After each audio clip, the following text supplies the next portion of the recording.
நல்ல தெய்வமே, நாங்கள் உமக்கு நன்றி செலுத்துகிறோம். இந்த உயிர்த்தெழுதலின் 2ஆம் வாரத்திலே உடைய பிள்ளைகளாகி நாங்கள் ஒன்றாய் கூடி உம்மை பாடும்படியாக எங்கள் விண்ணப்பங்களை உடைய சமூகத்திலே வைக்கும்படியாக நேரங்களுக்கு தந்த சாதிக்கிறதுக்காக நன்றி செலுத்துகிறோம். இந்த நேரத்தில் உடைய திருவார்த்தைக்காக நாங்கள் கெஞ்சி நிற்கிறோம். ஆண்டவரே, நீரே பேசுவீராக. எங்கள் இருதயங்களுக்குள்ளே உடைய வார்த்தை ஆழமாய் எழுதப்படுவதாக.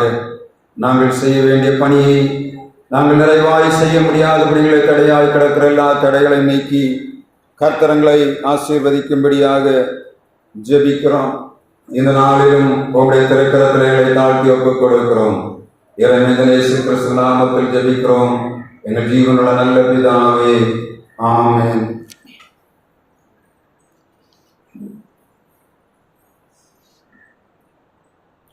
நம்முடைய பிதாவாகிய தேவனாலும் குமாரனாகிய இயேசு கிறிஸ்துவினாலும் பரிசுத்த ஆவியினாலும் உங்களுக்கு கிருபையும் சமாதானமும் உண்டாவதாக. அப்போஸ்தலர் 1ஆம் அதிகாரம் 3ஆம் வசனம் சொல்லுகிறது, ஆண்டவராகிய இயேசு கிறிஸ்து உயிர்த்தெழுந்த பின்பாக 40 நாட்கள் தாம் உயிரோடு இருக்கிறவராக அநேக திருஷ்டாந்தங்களினாலே தம்மை வெளிப்படுத்தினதாக நாம் வாசிக்கிறோம். ஆண்டவராகிய இயேசு கிறிஸ்து இந்த பூமியிலே உயிர்த்தெழுந்த பின்பாக லூக்கா 24ஆம் அதிகாரம் 47ஆம் வசனத்திலே சொல்லப்பட்டது போல அவர் உயிர்த்தெழுதலின் பின்பாக சகல ஜனங்களுக்கும் சுவிசேஷம் அறிவிக்கப்படும்படியாக எருசலேம் தொடங்கி அவர் பாவ மன்னிப்பையும் மனம் திரும்புதலையும் பிரசங்கித்தார் என்று வேதம் எழுதி வைத்திருக்கிறது. மிக முக்கியமாக இந்த நாட்களிலே நான் திரும்ப ஒரு வார்த்தை தியானிக்கும் போது ஆண்டவர் கொடுத்த வார்த்தை தான் யோவான் 20ஆம் அதிகாரம் 22ஆம் வசனத்திலே சொல்லப்படுகிற ஒரு வாசிக்கலாம். யோவான் சுவிசேஷம் 20ஆம் அதிகாரம் 22ஆம் வசனம், அவர் அவர்கள் மேல் ஊதி பரிசுத்த ஆவியை பெற்றுக் கொள்ளுங்கள் என்று சொன்னார். அவர் அவர்கள் மேல் ஊதி, ஒரு மனிதன் உயிரோடு இருக்கிறான் என்பதற்கு அடையாளம் அவன் பேசுகிறான், சாப்பிடுகிறான், அவன் நடக்கிறான், எல்லா காரியங்களையும் செய்கிறான். மிக முக்கியமாக கவனிக்க வேண்டிய, நாம் மறைந்து கிடக்கிற மிக முக்கியமான காரியத்தை இன்றைக்கு ஆண்டவர் நமக்கு வெளிப்படுத்தும்படியாக சித்தமுள்ளவராக இருக்கிறார். உயிருள்ள மனிதன் மாத்திரம்தான் ஊத முடியும். இங்கே வசனம் சொல்லுகிறது, ஆண்டவராகிய இயேசு கிறிஸ்து தான் உயிரோடு இருக்கிறவராக காண்பித்த மிக முக்கியமான ஆதாரம் ஆண்டவர் ஊதினார் என்று சொல்லப்படுகிறது. ஊதுவது என்று சொன்னால் என்ன? நாம் ஒரு மேடையில கொஞ்சம் ஒரு தூசி இருக்கிறது, அதை கைகொண்டு தட்டி பார்ப்பதற்கு முன்பாக முதலாவது போகிறதா, மேற்பூச்சாக காணப்படுகிற தூசியை தட்டுவதற்காக நாம் ஊதுகிறோம், அப்படித்தானே? அதை போல சிறு பிள்ளைகள் நம்ம பார்த்தோட கண்ணை கசக்கி கொண்டு வரும். இந்த நேரத்தில் முதலாவது நாம செய்கிற வேலை என்ன? அவருடைய கண் இமைகளை திறந்து ஊதுகிறோம். காரணம் என்ன? கண்ணுக்குள்ளே தூசிகள் ஏதாவது போயிருந்தால் ஊதும் போது அது வெளியே போய்விடும். ஆண்டவர் இங்கே ஊதுகிறார். எதற்காக? வாசனம் சொல்லுகிறது, பரிசுத்த ஆவியை பெற்றுக் கொள்ளும்படியாக ஆண்டவர் ஊதினதாக சொல்லப்படுகிறது. அப்போஸ்தலர் 1ஆம் அதிகாரம் 8ஆம் வசனம் சொல்லுகிறது, பரிசுத்த ஆவி உங்களிடத்தில் வரும்போது நீங்கள் பலனடைவீர்கள். எருசலேமிலே எனக்கு சாட்சி, யூதேயாவிலே சாட்சி, சமாரியாவிலே சாட்சி, பூமியின் கடைசி வரையெங்கும் எனக்கு சாட்சியாய் இருப்பீர்கள் என்று ஆண்டவர் சொன்னார். ஒரு மனிதன் பரிசுத்த ஆவியை பெற்றுக் கொள்ளாவிட்டால் அவனில் எந்த விதமான பிரயோஜனமும் இல்லை. பரிசுத்த ஆவி பெறாத மனிதன் ஆண்டவருக்கு சாட்சியாக வாழ முடியாது. அவன் இருக்கிற இடத்திலும் சாட்சியாக வாழ முடியாது. சுற்றி இருக்கிற இடங்களிலும் சாட்சியாக ஒரு மனிதன் வாழ வேண்டும் என்று சொன்னார், அவன் பரிசுத்த ஆவியை பெற்றுக் கொள்ள வேண்டும். சீடர்கள் பயந்து போய் ஒழித்துக் கொண்டிருக்கிறார்கள். அறைகளுக்குள்ளே கூட்டப்பட்டவர்களாக கிடக்கிறார்கள். எங்கே? இந்த தேசத்தை விட்டு ஓடி போய்விட வேண்டும் என்று போகிறார்கள். தங்களை ஒழித்துக் கொண்டிருக்கிற நேரத்தில் இயேசு உயிரோடு இருந்து வருகிறார். உங்களுக்கு சமாதானம் என்று சொல்லுகிறார். அதற்கப்புறமாக அவர் செய்த வேலைதான் அவர்களை ஊதினார். ஊதும் போது என்ன நடக்கிறது? வசனம் சொல்கிறது, அவர்கள் பரிசுத்த ஆவியை பெற்றுக்கொண்டார். அதற்கப்புறமாக ஆண்டவர் சொல்லுகிறார், எவருடைய பாவங்களை நீங்கள் மன்னிக்கிறீர்களோ அவைகள் அவர்களுக்கு மன்னிக்கப்படும். எவருடைய பாவங்களை நீங்கள் அவர்களுக்கு மன்னியாது இருக்கிறீர்களோ அந்த பாவங்கள் அவர்களுக்கு மன்னிக்கப்படாது இருக்கும். இயேசு ஊதின போது பரிசுத்த ஆவி வருகிறது. அவர் வந்தவுடனே சொல்லுகிறார், பாவங்களை மன்னிக்க வேண்டும், பாவ மன்னிப்பு ஜனங்களுக்கு உருவாக வேண்டும் என்று சொல்லித்தான் ஆண்டவர் பரிசுத்த ஆவி அவர் மேலே ஊதுகிறார். கடந்த நாட்களே மிக தெளிவாக 3 காரியங்களை சிந்தித்தோம். நாம் பாவ மன்னிப்பு மனம் திரும்புவதற்குள்ளே 3 மிக முக்கியமான காரியங்களை பார்த்தோம். உணர்வடைய வேண்டும், மனஸ்தாபப்பட வேண்டும், அதற்கு திருப்பி நாம் அடுத்து திரும்பக்கூடிய முயற்சி எடுக்க வேண்டும் என்று பார்த்தோம். இந்த வாரத்தில் தொடர்ச்சியை நாம் பார்க்க போகிறோம். திருச்சபைக்கு ஆண்டவர் கொடுக்கக்கூடிய செய்தி என்ன? திருச்சபை மனம் திரும்ப வேண்டும், அது செய்ய வேண்டிய பணியை நிறைவாய் செய்ய வேண்டும் என்று சொன்னார். பரிசுத்த ஆவியை அது பெற வேண்டும் என்று சொல்லித்தான் ஆண்டவர் விருப்பமுள்ளவராய் உயிர்த்தெழுதலுக்காக 40 நாட்கள் சீடர்களுக்கு தரிசனமானார். அவர் உயிரோடு இருக்கிறவராக காண்பித்ததில் ஒரு அடையாளம் தான் அவர் தன்னுடைய வாயை கொண்டு ஊதுகிறார். ஊதும் போது பரிசுத்த ஆவி வருகிறது. முதலாவதாக ஆதியாகமம் 2ஆம் அதிகாரம் 7ஆம் வசனத்திலே சொல்லப்படுகிறது, ஒரு மனிதன் ஆண்டவர் உருவாக்கும் போது முதலாவது வறுமையாய் கிடந்த மண்ணிலிருந்து அவர் கையிலே மண்ணை எடுத்து ஒரு மனிதனை உருவாக்கி அப்படியே வைத்திருக்கிறார். எல்லாவற்றையும் செய்து விட்டார். அவர் கையில் இப்படி மண் எடுத்து இருதயத்தை உருவாக்கினார். இருதயத்துக்கு போவதற்கு தேவையான இரத்த ஓட்டம் போவதற்காக சர்க்குலேட்டரி சிஸ்டத்தை, இதயத்தை உருவாக்குகிறார். உருவாக்கிவிட்டு அவர் அந்த நுரையீரல் மண்டலங்களை உருவாக்குகிறார், ஜீரண மண்டலங்களை உருவாக்குகிறார். இந்த எல்லா விதமான மண்டலங்களை உருவாக்கிவிட்டு அப்படியே வைத்திருக்கிறார். எல்லாவற்றையும் உருவாக்கி அவர் பார்க்கிறார், பூமியிலே ஒரு ஜடம் படுத்திருக்கிறார். மனிதன், உயிரற்றவனான மனிதன், மண்ணில் எடுக்கப்பட்ட மனிதன் அப்படியே மண்ணின் சாயலாக ஆண்டவருக்கு முன்பாக கிடத்தப்பட்டிருக்கிறார். ஆண்டவர் பார்க்கிறார், இது இப்படி இருந்து பிரயோஜனம் இல்லை. ஆண்டவர் வார்த்தை சொல்கிறது 2ஆம் அதிகாரம் 7ஆம் வசனத்திலே ஆதியாகமம், ஆண்டவர் அவருடைய ஜீவ சுவாசத்தை மனிதனுடைய நாசியிலே ஊதினார். மனிதன் ஜீவ ஆத்துமா ஆனான். இந்த ஜடமான மனிதன், மண்ணான மனிதனுக்குள்ளே அவன் எழுந்து கிரியை செய்ய வேண்டும் என்று சொன்ன அவனுடைய எல்லா விதமான மரபு மண்டலங்கள், ஜீரண மண்டலங்கள், அவனுடைய நுரையீரல் மண்டலங்கள் அனைத்தும் கிரியை செய்ய வேண்டும் என்று சொன்ன அங்கே ஒரு ஜீவன் தேவையுள்ளதாக காணப்பட்டது. ஆண்டவர் பார்த்தார், கையினாலே எல்லாவற்றையும் உருவாக்கி வைத்துவிட்டு எல்லாவற்றையும் தடவை பார்க்கிறார். எல்லாம் நல்ல நீட்டாக வைத்திருக்கிறது. மனிதன் உருவாக்குறது போல ஆண்டவர் எல்லா மனிதனை உருவாக்கி வைத்துவிட்டு எங்கேயும் ஷார்ப்கானர் வைக்கல. எந்த இடத்துல பார்த்தாலும் ஆண்டவர் எல்லாத்துல ரேடியஸை வைத்து அப்படியே தடவி பார்க்கிறார். எங்கேயாவது ஷார்ப்கானர் இருக்கிறதா என்று பார்க்கிறார். ஒன்றுமில்லை. நல்ல தெளிவான போது இப்பொழுது என்று சொல்லி அவருடைய நாசிக்குள்ளே ஆண்டவர் தன்னுடைய ஜீவ சுவாசத்தை ஊதுகிறார். இது போன்ற நுரையீரல் மண்டலங்களுக்குள்ளே போகிறது, செயல்பட ஆரம்பிக்கிறது. எல்லா விதமான காரியங்கள், அவயவங்கள், அந்த அந்த ஆண்டவர் உருவாக்கி வைத்த ஜீவனற்ற அந்த சரீரத்தின் ஒவ்வொரு நரம்பு மண்டலங்களுக்கும் ஆண்டவருடைய ஜீவ சுவாசம் புறப்பட்டு போகிறது. அவருடைய இரத்த தமனிகளுக்குள்ளே ஆண்டவருடைய ஜீவ சுவாசம் புறப்பட்டு போகிறது. சர்க்குலேட்டரி சிஸ்டங்களுக்குள்ளே ஆண்டவருடைய ஜீவ சுவாசம் புறப்பட்டு போகிறது. எல்லா சரீரத்தின் அவயவங்களுக்குள்ளும் ஜீவ சுவாசம் போனபடியினாலே மனிதன் எழும்பினான், ஆண்டவருக்கு முன்பாக நின்றான். அப்படிதானே? ஆண்டவர் ஒரு மனிதனை உருவாக்கும் போது அவனை இந்த பூமியின் மண்ணிலிருந்து, அக்கிரமத்தின் கட்டுகளில் இருந்து, உலகத்தின் பாவத்தில் செத்து கிடக்கிற மனிதனை அவன் கிரியை செய்ய முடியாதபடி எல்லா அவயவங்களும் செத்து கிடக்கிற நேரத்தில் ஆண்டவருடைய ஜீவ சுவாசம் அவனுக்குள்ளே ஊதப்பட்டது. எல்லா செத்து போன பாவத்தின் கிரியைகளும் உடைக்கப்பட்டவனாக ஆதாம் மண்ணான மனிதன் எழும்புகிறான். எழும்பி ஆண்டவர் நமக்கு கட்டளை கொடுக்கிறார். என்ன கட்டளை கொடுத்தார்? நீங்கள் இந்த தோட்டத்தை பாதுகாக்க வேண்டும்.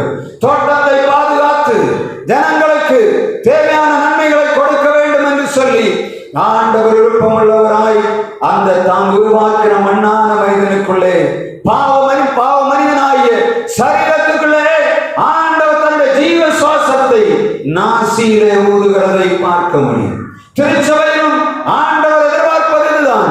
சத்து போய் கிடக்கிறோம், ஜீவனத்து கிடக்கிறோம், பாவத்தின் அடிமைத்தனத்துக்குள்ளே கிடக்கிறோம், செயல்பட முடியாதபடி கட்டப்பட்டு கிடக்கிற எல்லா அவயவங்களுக்குள்ளும் ஆண்டவருடைய ஜீவ சுவாசம் அது ஊற்றப்படும் போது, ஆண்டவருடைய ஜீவ சுவாசம் ஊதப்படும் போது அது கிரியை நடப்பிக்க வேண்டும் என்று சொல்லி ஆண்டவர் எதிர்பார்க்கிறார். ஜீவன் சுவாசத்தை ஆண்டவர் ஊதின பின்பாக அவனுக்குள்ளே ஆண்டவர் சொல்லுகிற சத்தம் கேட்கிறது, அவர் பேசுகிற சத்தம் கேட்கிறது, அவர் நடக்கிற நடையின் அந்த சத்தம் கேட்கிறது, ஆண்டவர் உலாவுகிற சத்தம் கேட்கிறது. ஆனால் இந்த காலங்களிலே திருச்சபைக்குள்ளே ஆண்டவர் தன்னுடைய ஜீவ சுவாசத்தை ஊற்றுகிறார். ஆனால் எல்லா உயிரையும் பெற்ற மனிதன் காது கேளாதவனாக, கண்கள் காணாதவனாக, கைகள் கட்டப்பட்டவனாக, முடமானவனாக கிடக்கிறபடியினாலே திருச்சபையானது எழும்ப முடியவில்லை, ஆண்டவருக்காக பணி செய்ய முடியவில்லை. ஆண்டவர் சொல்லுகிறார், நன்கு சகோதரனே, உனக்கு நான் ஜீவ சுவாசத்தை கொடுத்தேனே, அதை கொண்டு என்ன செய்கிறாய் என்று ஆண்டவர் கேட்கிறார். ஆண்டவருடைய சத்தம் கேட்கிறதா? சின்ன சாமுவேலுக்கு ஆண்டவருடைய சத்தம் கேட்டது.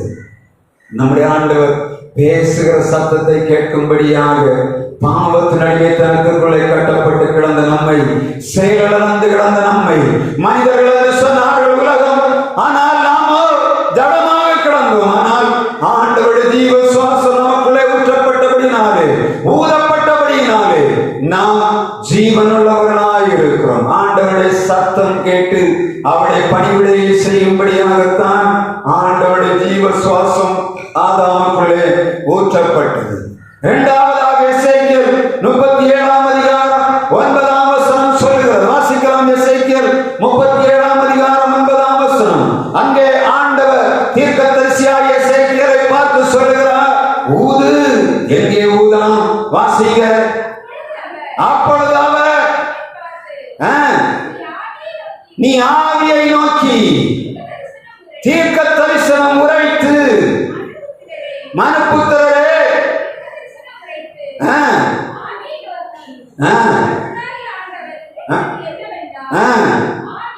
ஆவியே, நீ காற்று திசை நான்கிலும் இருந்து கொலையுண்ட இவர்கள் உயிரடையும்படி இவர்கள் மேல் ஊது என்று சொன்னார். எசேக்கியேல் தீர்க்கதரிசியை பார்த்து ஆண்டவர் சொல்லக்கூடிய காரியம் என்ன? கொலையுண்டு கிடக்கிற இந்த உயிரற்ற எலும்புகளிலே ஊத சொன்னார். எசேக்கியேல் அந்த ஆவியை பார்த்து கட்டளை கொடுக்கிறான், போ, அந்த எலும்புகளுக்குள்ளே போ, இவர்கள் கொலையுண்டு கிடக்கிறார்கள். எப்படி கொலையுண்டு கிடக்கிறார்கள்? பஞ்சத்தினாலே கொலையுண்டவர்களை காட்டிலும், புலம்பல் 4ஆம் அதிகாரம் 9ஆம் வசனம் சொல்லுகிறது, பஞ்சத்தினாலே கொலையுண்டவர்களை காட்டிலும் பட்டயத்தினாலே கொலையுண்டவர்கள் பாக்கியவான்கள் என்று சொல்லப்படுகிறது. அப்படியானால் பஞ்சத்திலே ஜனங்கள் கொலையுண்ணப்படுகிறார்கள், பட்டயத்தினாலே கொலையுண்ணப்படுகிறார்கள். ஆண்டவர் சொல்லுகிறார், இந்த எலும்புகள் கொலையுண்ட எலும்புகள் என்று சொல்லுகிறார். எப்படிப்பட்ட எலும்பு? பஞ்சத்தினாலே இல்லை, பட்டயத்தினாலே கொலையுண்டவர்கள். ஆண்டவர் சொல்லுகிறார், தேசத்திலே பஞ்சத்தினாலே செத்தவர்களை காட்டிலும் இந்த பட்டயத்தினாலே செத்தவர்கள் அநேகராய் இருக்கிறார்கள். எசேக்கியேலே, நீ ஆவியை பார்த்து சொல்லு, இவர்கள் உயிரிழக்கும்படியாக அவர்கள் மேல் ஊது என்று சொன்னார். எசேக்கியேல் ஊதுகிறான், எலும்புகளுக்குள்ளே உயிர் வருகிறது. மகா பெரிய சேனையாக அவர்கள் எழுப்பினார்கள். ஆண்டவருடைய ஆவி அவர் மேல் ஊற்றப்பட்ட போது மகா பெரிய சேனையாக எழுந்து நின்று அவர்கள் ஆண்டவருக்கு முன்பாக நின்றதை கர்த்தருடைய வார்த்தை சொல்லுகிறது. பஞ்சத்தினாலே சென்றவர்களை, கொலையுண்டவர்களை காட்டிலும் பட்டயத்தினாலே கொலையுண்டவர்கள் அநேகமாய் கிடக்கிறார்கள். நாம் பார்க்கிற நம்முடைய தேசத்திலும் அப்படித்தான். சாப்பாடு இல்லாமல் சென்றவர்களை காட்டிலும் பட்டயத்தினாலே, மனிதனுடைய வாயின் பட்டயத்தினாலே செத்து போனவர்கள் அநேகம். பிறரை காயப்படுத்துகிறது மாற்றமல்ல, வார்த்தைகளினாலே, குற்ற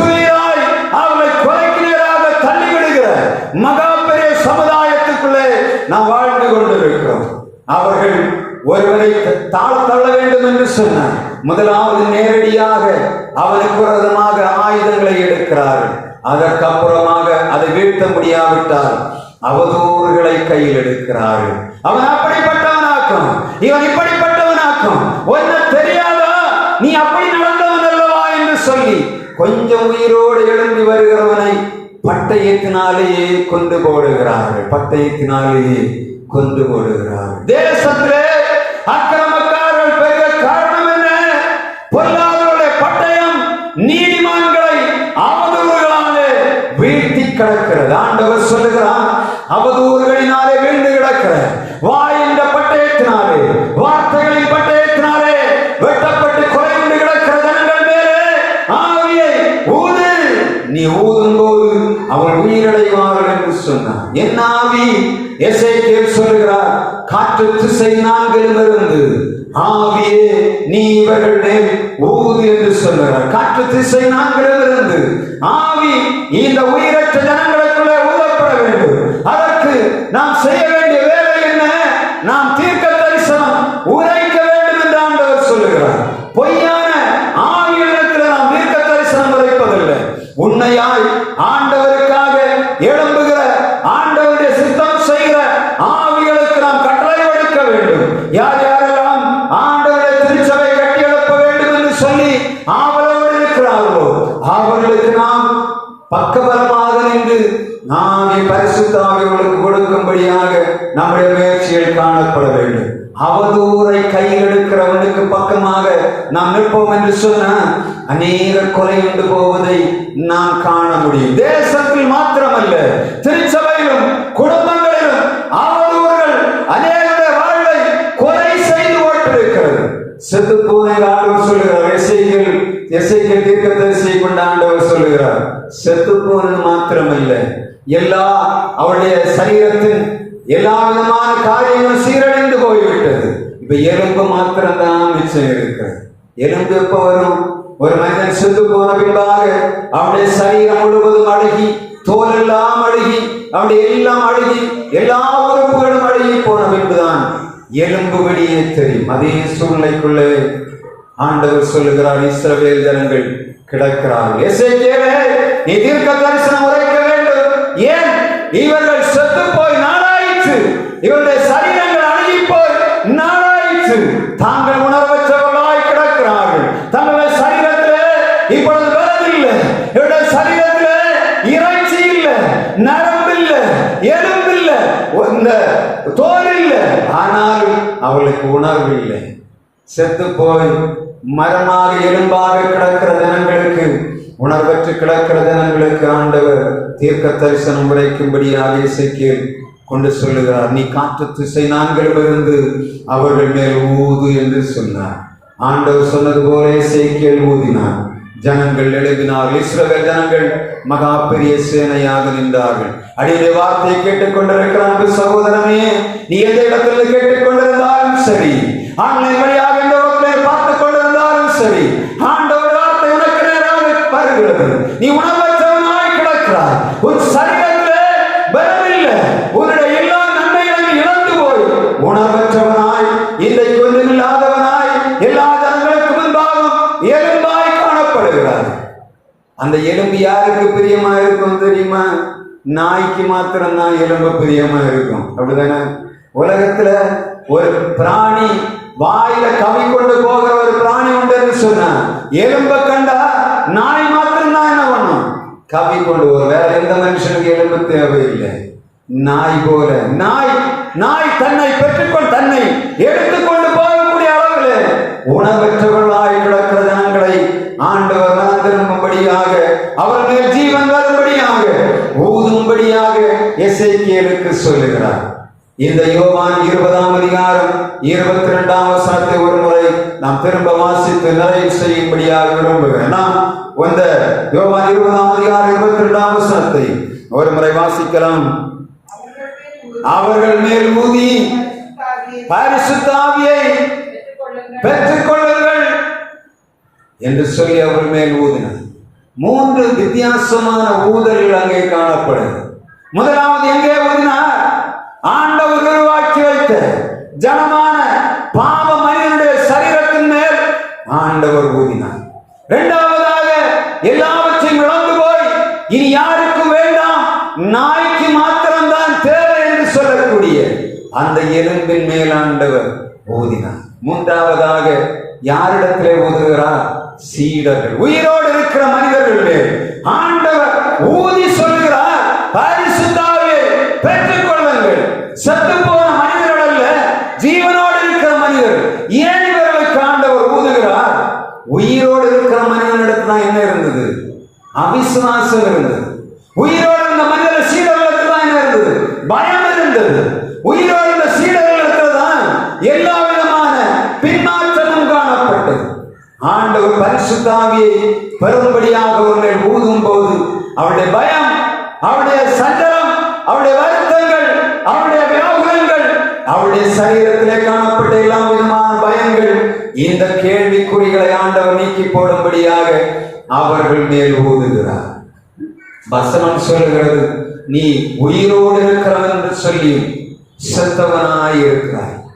ஆண்டவர் சொல்லுகிறார், நீ உயிரோடு இருக்கிறாய் என்று சொல்லுகிறார் லவோதிக்கேயா சபையே, ஆனால் நீ செத்து போய் கிடக்கிறாய். உன்னை பார்த்து நான் பரிதாபப்படுகிறேன் என்று சொல்கிறார். எவ்வளவு எத்தனை வருடங்களாக திருச்சபையிலே செய்திகளை கேட்டாலும் செத்து போய் கிடக்கிறோம். ஏன்? எவ்வளவு கேட்டாலும் மழையை வாங்கிக் கொண்டு எவ்வளவு மழை பெய்தாலும் குடித்துக் கொண்டிருக்கிற பூமியை போல நாம் மாறி போனோம். ஏனென்று தெரியுமா? பரிசுத்த ஆவி நமக்குள்ளே இல்லை. பரிசுத்த ஆவி இருக்கும் என்று சொன்ன பயங்கள் நீக்கி போடுகிற பரிசுத்த ஆவியானவர் நமக்குள்ளே கிரியை செய்வார். ஆண்டவருடைய பரிசுத்த ஆவிக்குள்ளே எல்லா விதமான சந்தேகங்களை நீக்கக்கூடிய வல்லமை இருக்கிறது.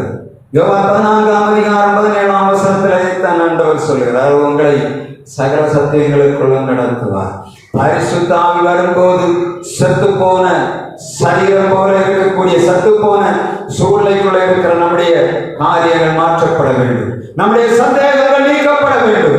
நம்முடைய பயங்கள் நீக்கப்பட வேண்டும். நமக்கு யார் யாரோ ஏதோ செய்கிறார்கள் சில உணர்வை காட்டிலும் பரிசுத்த ஆவி உங்களுக்கு வரும்போது அதற்கு எதிர்த்து போராடும்படியான வல்லமை ஆண்டவர் அருளுகிறார்.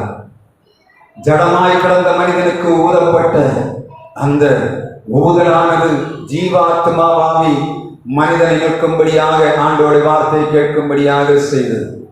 ஒன்றுமில்லாமல் கிடந்த அந்த பள்ளத்தாக்கின் வெட்ட வெளியிலே திரளாய் செத்து போய் கிடந்து எல்லாவற்றையும் இழந்து போய் கிடந்த அந்த பள்ளத்தாக்கின் வெட்ட வெளியிலே எலும்புகள் மேல் ஊதப்பட்ட ஆவி அது ஜனங்களை உயிரடைந்து மகா பெரிய சேனையாக நிற்கும்படியாக செய்தது. உயிரோடு இருக்கிற சீடர்கள் பயத்தோடும் சஞ்சலத்தோடும் வியாகுலத்தோடும் நெருக்கத்தோடும் எல்லாவற்றையும் இழந்து போய் கிடக்கிறோம் என்று சொல்லி பின்மாற்றத்துக்குள் இருந்த சீடர்கள் மேல் ஆண்டவர் ஊதினவராயிருந்தார். அவர்களை விட்டுவிடவில்லை. இவர்கள் அவரை சம்பவர போகட்டும் என்று விடவில்லை. அவருடைய ஆவியை அவர் நிறுத்தும்படியாக அவர் ஊதுகிறவராக இருக்கிறார். இந்த நாளிலும் ஆண்டவர் நம்மேல் ஊதிக் கொண்டிருக்கிறார். இந்த 3 கூட்டத்தில் நம்ம எந்த கூட்டத்தில் இருக்கிறோம்? இதுதான் கேள்வி. இந்த செய்தி என்ன? திருச்சபையே மாதம் 3ஐ கடந்து 4ஐ கடந்து 5ஆம் மாதத்துக்குள்ளே கால் எடுத்து வைக்க போகும். ஒரு வருஷத்துல 4 மாசத்தை ஓட்டிட்டோம். நேற்றைக்கு வந்த மாதிரி இருக்கு. 4 மாசத்தை சாப்பிட்டு நம்ம தண்ணி குடித்து விட்டோம். என்ன செய்திருக்கிறோம் என்பதுதான் கேள்வி. எத்தனை ஆத்துமாக்கள் புதிதாக ஆண்டோட ஆலயத்துக்குள்ளே வந்திருக்கும். அதற்கு நாம் எடுத்த முயற்சிகள் என்ன? செத்து போய் பாவத்தின் அடிமைத்தனத்துக்குள்ளே கிடக்கிற ஜனங்களை கொண்டு வரும்படியாக ஆண்டோட ஜீவ சுவாசம் உங்களுக்குள்ளே ஊற்றப்பட்டதே. ஆண்டோட வார்த்தை கேட்கிறதா? எல்லாவற்றையும் இழந்து போய் கிடக்கிற ஜனங்கள் மேல் ஆவியை ஊற்ற சொன்னாரு. நாம் ஊற்றுகிறோமா? இல்ல உயிரோடு இருக்கிறோம். சீடர்கள் ஆண்டவரோடு நடக்கிறோம் என்று சொல்லுகிறோம். ஆண்டவராய் இயேசு கிறிஸ்துவோடு நடக்கிறோம். ஆனால் எல்லா விசுவாசத்தையும் எல்லா பயத்தையும் எல்லா அக்கிரமத்தையும் எல்லா பின்மாற்றத்தையும் நாம் சுமந்து கொண்டு போகிறோம் என்று சொன்னார். ஆண்டவர் நம்முடைய மத்தியில் இன்றைக்கு தம்முடைய ஆவியை ஊதும்படியாகத்தான் அவர் இந்த தேசத்திலே 40 நாட்கள் ஜீவனுள்ளவராய் சுற்றி நடந்தார். நம்முடைய இருதயங்களுக்குள்ளே பரிசுத்த ஆவி இருக்கிறதா? தேடி பார்க்கணும். நான் ஆதாமை போல் இருக்கிறேனா? பள்ளத்தாக்கின் வெட்ட வழிகளுக்குள்ள கிடந்த அந்த செத்து போன ஜீவனற்று போன எலும்புகளைப் போல கிடக்கிறேனா? நான் உயிரோடு இருக்கிறேன் என்று சொல்லுகிறேன். ஆனால் ஒன்றும் செய்ய முடியாதபடி அவிசுவாசம், பாவம், அக்கிரமம், துன்மார்க்கம், பின்மாற்றம் இவைகளுக்குள்ளே கிடக்கிறேனா என்பதை தேடி பார்க்க வேண்டும். ஆண்டவர் ஒரு மனிதனை ஆசீர்வதிப்பதற்கு ஒரு நிமிடம்தான் வேண்டும். உலகத்திலே எந்த மனிதனை காட்டிலும் ஆசீர்வதிக்கிற ஆண்டவருடைய பிரசன்னம் இந்த இடத்திலே நிறைவாய் காணப்படுகிறது. எனவே திருச்சபையிலே வந்திருக்கிற நாம் ஆண்டவருடைய உயர்த்துவதில் இந்த 2ஆம் வாரத்தை நாம் நினைவுறுகிற நாம் ஆண்டவன் மேல் ஊதும்படியாக ஒப்புக் கொடுக்க வேண்டும். ஒருவேளை பள்ளத்தாக்கம் விட்ட வெளியிலே கிடக்கிற எலும்பை போல நாம் காணப்படுவோம் என்று சொன்னார். உணர்வடையும்படியாக ஆண்டவருடைய திருச்சபையை தேடி வர வேண்டும். இந்த நாட்களிலே ஆண்டவருடைய வல்லமை, அவருடைய மகிமைகளை ஆளுகை செய்யும்படியாக ஆண்டவர் இரக்கம் பாராட்டுவாராக. தேவாவியார் உங்கள் மேல் ஊதும்படியாக இரக்கமுள்ளவராக இருக்கிறார். நாம் நம்மை விட்டு கொடுப்போம். ஆண்டவர் தொடர்ந்து நம்முடைய திருச்சபையை பாவத்தின் அடிமையில் மீட்டெடுக்கும்படியான ஜனங்களை நமக்கு தரும்படியாக, அவருக்காக வைராக்கியமாக எழுப்பக்கூடிய இஸ்ரவேல் சேனை நமக்கு தரும்படியாக, நம்முடைய பாவங்கள், நம்முடைய அக்கிரமங்கள், நம்முடைய அவிசுவாசங்களை நீங்கி ஆண்டவருக்காக செயல்படும்படியாக ஆண்டவர் நம்மை ஆயத்தப்படுத்துவாராக. ஆமென்.